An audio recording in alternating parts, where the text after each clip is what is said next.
This is Gallo again, or Mike, depending on what labels don't really necessarily mean much to me anymore. Now we're going to talk, or I'm going to talk about awareness. We have to be aware of the fact that there are many influences that we allow to control our lives, that program us or condition us into certain ways of thinking. Much of this is based on dogma from the old days, which basically, depending on where it came from what kind of an entity, could have been religious or governmental, whatever, they're all based on limiting beliefs. The limiting beliefs that we take into ourselves then become truths for us because we've allowed those outside influences to affect us that much. This whole limitation thing, the way they've done it is based on illusion. Nothing that they put out there has been real. We've been living in what is popularly called a virtual reality. None of it's real. It's based on lies. Our job is to get out of these illusions. How do we do that? We have to become aware of what's been going on. And believe me, to become aware, to become fully aware of what's been going on, can be scary, it can be sickening, it can make people want to give up on themselves or life or whatever. Keep in mind, that's what they want. They want you to depend on them more and more, because what that does is allow them to control everybody more and more. How do they do this? Well, it's a combination of factors, loosely under the category of mind control. How do they control your mind? It's simple. You watch TV. You go on the internet. You read the newspapers.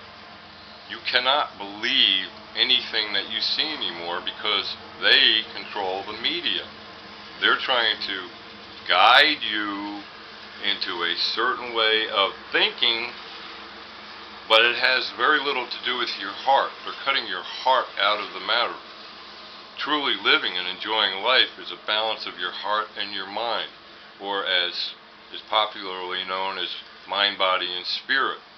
If you get more specific about it, it's a balance of yourself within, physically, mentally, emotionally, and spiritually. The way they control you is through your emotions, because your emotions affect your other states of being, especially physically. That's why people have been getting physically more and more ill. They have emotional, or what they call mental health problems, which is a myth in itself.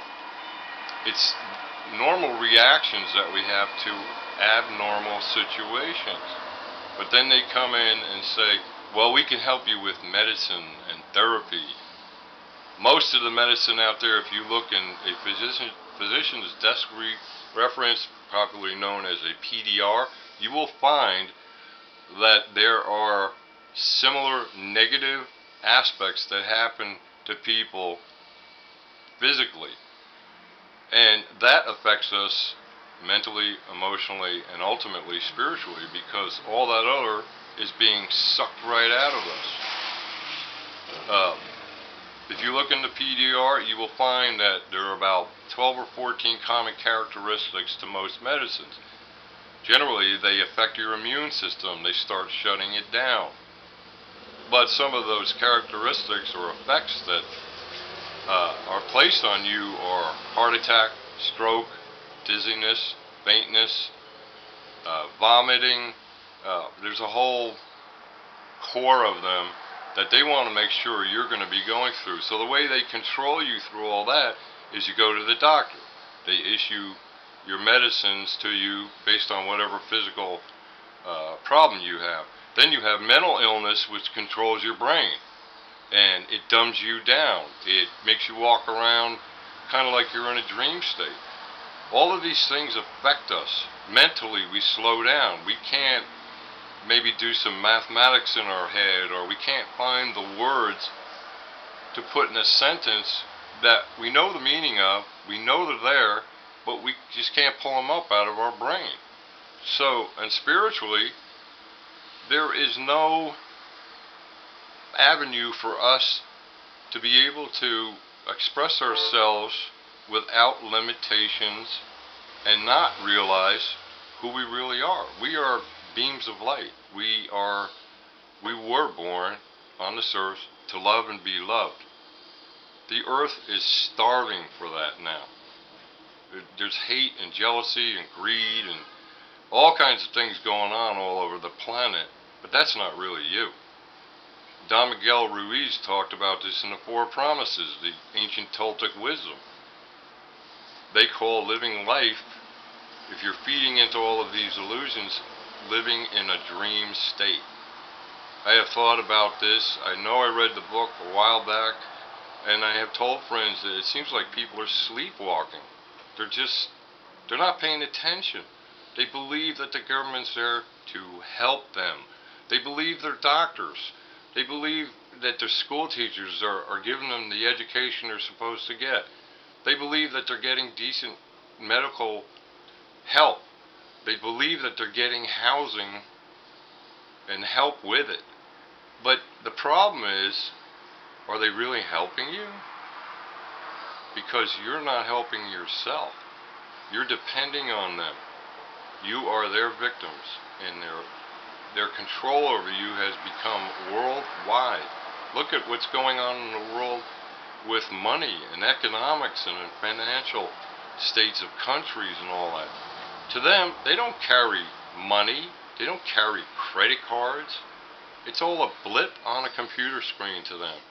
But they have you believing that the world's going to end if there's no money, if everything goes down financially.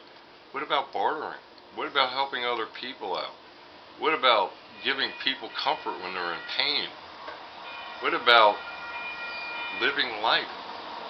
A lot of this is based on them helping us stigmatize ourselves. In other words, putting labels on ourselves to think that we're always doing something bad, that we shouldn't feel good about ourselves, nothing positive that takes up our whole life.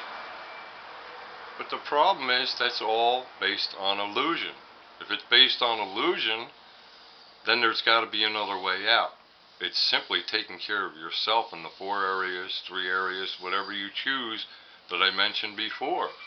How else are we going to survive? People aren't afraid of dying, especially medically. They're afraid of living. We have to live our lives.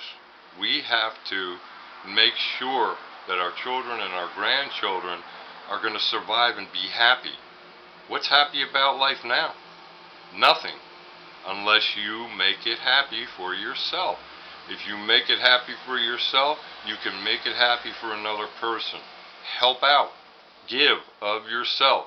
I can tell you from personal experience, I haven't worried about anything in a long time because I've helped people out. And whenever I needed help, I reached out, and people helped me out in return much more than I ever thought would happen. The more I give, the more I get. It's even in the Bible. I mean, it's all over the place. The Dalai Lama talks about it.